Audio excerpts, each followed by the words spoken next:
కేంద్ర విద్యాశాఖ మంత్రి ధర్మేంద్ర ప్రధాన్ ఎట్టకేలకు రాజీనామా చేశారు. ఏబీవీపీ కార్యకర్తగా ప్రారంభమైన ప్రధాన్ రాజకీయ జీవితం బీజేపీలో వ్యూహకర్త స్థాయికి ఎదిగారు. కేంద్రంలో కీలక మంత్రిగా బాధ్యతలు చేపట్టారు.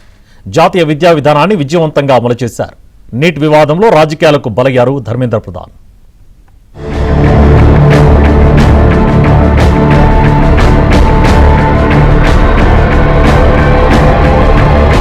ఒడిశాలోని తాల్చేర్లో రాజకీయ కుటుంబంలో జన్మించిన ధర్మేంద్ర ప్రధాన్ 1983లో అఖిల భారతీయ విద్యార్థి పరిషత్లో కార్యకర్తగా ప్రజా జీవితంలోకి అడుగుపెట్టారు. తాల్చేర్ కళాశాల విద్యార్థి సంఘం అధ్యక్షుడిగా, ఆ తర్వాత ఏబీవీపీ జాతీయ కార్యదర్శిగా పనిచేస్తూ సంస్థాగత రాజకీయాల్లో తనకంటూ ప్రత్యేక గుర్తింపు తెచ్చుకున్నారు. 1998లో బీజేపీలో చేరిన ధర్మేంద్ర ప్రధాన్ పార్టీకి అంకిత భావంతో పనిచేస్తూ జాతీయ నాయకత్వం దృష్టిని ఆకర్షించారు. 2000లో పల్లహార అసెంబ్లీ నియోజకవర్గం నుంచి ఎమ్మెల్యేగా ఎన్నికై ఒడిషా రాజకీయాల్లో అడుగుపెట్టారు. 2004లో దేవ్గర్ లోక్సభ స్థానం నుంచి పార్లమెంట్ సభ్యుడిగా గ్రాండ్ విక్టరీ కొట్టారు ధర్మేంద్ర ప్రధాన్. ఆ తర్వాత 2012లో బీహార్ నుంచి, మధ్యప్రదేశ్ నుంచి రాజ్యసభకు ప్రాతినిధ్యం వహించారు. 2014లో ప్రధాని నరేంద్ర మోదీ తొలి మంత్రివర్గంలో పెట్రోలియం, సహజ వాయు శాఖ మంత్రిగా బాధ్యతలు చేపట్టారు Dharmendra Pradhan. పహల్ direct benefit transfer, ప్రధాని ఉజ్వల యోజన వంటి సంక్షేమ కార్యక్రమాల అమలులో కీలక పాత్ర పోషించారు. 2017 నుంచి నైపుణ్యాభివృద్ధి, వ్యవస్థాపకత శాఖ మంత్రిగా అదనపు బాధ్యతలు నిర్వహించారు. 2019 నుంచి 2021 వరకు ఉక్కు శాఖ మంత్రిగాను పనిచేశారు. ఏ శాఖ బాధ్యతలు చేపట్టినా తన పనితీరుతో సంబంధిత శాఖను సమూలంగా ప్రక్షాళన చేశారు.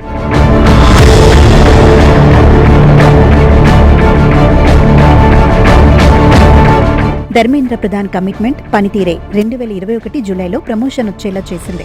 కేంద్ర విద్యాశాఖ మంత్రిగా బాధ్యతలు స్వీకరించారు. నాటి విద్యామంత్రి రమేష్ పోఖ్రియాల్ స్థానంలో బాధ్యతలు చేపట్టిన ధర్మేంద్ర ప్రధాన్ విద్యను ఉపాధితో అనుసంధానం చేసే లక్ష్యంతో విద్య, స్కిల్ డెవలప్మెంట్ శాఖలను సమన్వయం చేశారు. 2022లో జాతీయ విద్యా విధానం 2020 అమలును దేశవ్యాప్తంగా వేగవంతం చేశారు. కాలంతో పోటీ పడేలా ప్రాథమిక విద్యలో మార్పుల కోసం నేషనల్ కరికులం ఫ్రేమ్వర్క్ రూపొందించారు ధర్మేంద్ర ప్రధాన్. దేశవ్యాప్తంగా 14,500 ప్రభుత్వ పాఠశాలలను ఆధునిక సదుపాయాలతో తీర్చిదిద్దే పీఎం శ్రీ పాఠశాల కార్యక్రమాన్ని ప్రారంభించారు. డిజిటల్ బోధన, స్మార్ట్ క్లాస్ రూమ్స్, నైపుణ్య ఆధారిత విద్యకు ప్రాధాన్యమిచ్చారు ధర్మేంద్ర ప్రధాన్. 2023లో జాతీయ పరీక్షల సంస్థ పనితీరుపై విమర్శలు రావడంతో మాజీ ISRO chairman doctor K Radhakrishnan నేతృత్వంలో ఉన్నత స్థాయి కమిటీని ఏర్పాటు చేశారు ధర్మేంద్ర ప్రధాన్. పరీక్ష విధానంలో సాంకేతిక, పరిపాలనా సంస్కరణలపై సూచనలు తీసుకున్నారు. 2024లో నీట్ యూజీ పరీక్షల్లో పేపర్ లీక్, గ్రేస్ మార్కుల వివాదం దేశవ్యాప్తంగా చర్చకు దారితీసింది. ఈ అంశంపై సుప్రీంకోర్టు విచారణ జరిపింది. వ్యవస్థాగతంగా దేశవ్యాప్తంగా లీక్ జరిగిందని నిర్ధారించే ఆధారాలు లేవని పేర్కొంటూనే పరీక్షల నిర్వహణలో మరింత జవాబుదారీతనం అవసరమని సూచించింది సుప్రీంకోర్టు.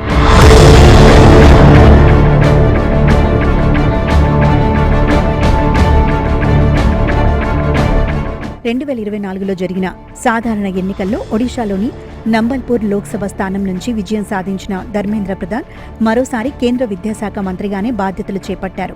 కృత్రిమ మీద ఆధారిత విద్య, ప్రాంతీయ భాషల్లో స్టెమ్ బోధన, డిజిటల్ లెర్నింగ్ ప్లాట్ఫామ్ల విస్తరణకు ప్రాధాన్యమిచ్చారు. అయితే 2026లో మరోసారి నీట్ పరీక్షల నిర్వహణపై తీవ్ర వివాదం చెలరేగింది. పేపర్ లీక్ ఆరోపణలు రావడంతో పరీక్ష రద్దయింది. దేశవ్యాప్తంగా విద్యార్థులు ఆందోళనలు చేపట్టారు. ఢిల్లీలోని జంతర్ మంతర్ వద్ద నిరాహార దీక్షలు మొదలై పార్లమెంటు వరకు చేరింది రాజకీయ దుమారం. ఈ ఘటనే ధర్మేంద్ర ప్రధాన్పై తీవ్ర ఒత్తిడిని తీసుకొచ్చేలా చేశాయి. ఈ నెల 22న రాష్ట్రాలు, కేంద్రపాలిత ప్రాంతాల విద్యా మంత్రులతో జాతీయ సదస్సు నిర్వహించి సమగ్ర శిక్ష 3.0, నిపుణ్ భారత్ 2.0 అమలుపై చర్చించారు.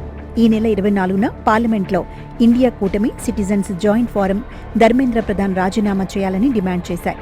ఇదే సమయంలో కేంద్ర ప్రభుత్వం జాతీయ పరీక్షల సంస్థలో సమగ్ర సంస్కరణలకు గ్రీన్ సిగ్నల్ ఇచ్చినట్టు సమాచారం. ఇంతలో నీట్ ఎగ్జామ్పై నిరసనలు ముదరటం, కాక్రోచ్ జనతా పార్టీ సీజేపీ పేరుతో ఉద్యమ వేదిక ఆవిర్భవించడం, ఉద్యమంగా మారడం చకచకా జరిగిపోయాయి. ఉద్యమానికి మద్దతుగా సోనం వాంగ్చుక్ దీర్ఘకాల నిరాహార దీక్షతో ఉద్యమానికి దేశవ్యాప్తంగా మద్దతు లభించింది. మధ్యలో పార్లమెంట్, పీఎం నివాసం వేదికగా జరిగిన పరిణామాలతో కేంద్రం సీజేపీ నేతలతో చర్చలకు సిద్ధమైంది. ఆలోగా ఎన్టీఏలో పరిపాలనా మార్పులు, పేపర్ లీక్ నిరోధానికి కఠిన చట్టపరమైన చర్యలు ప్రకటించింది. ఎన్ని చెప్పినా ధర్మేంద్ర ప్రధాన్ రాజీనామా అంశమే తమకు ప్రయారిటీ అని చెప్పడంతో శనివారం రిజైన్ చేయాల్సి వచ్చింది.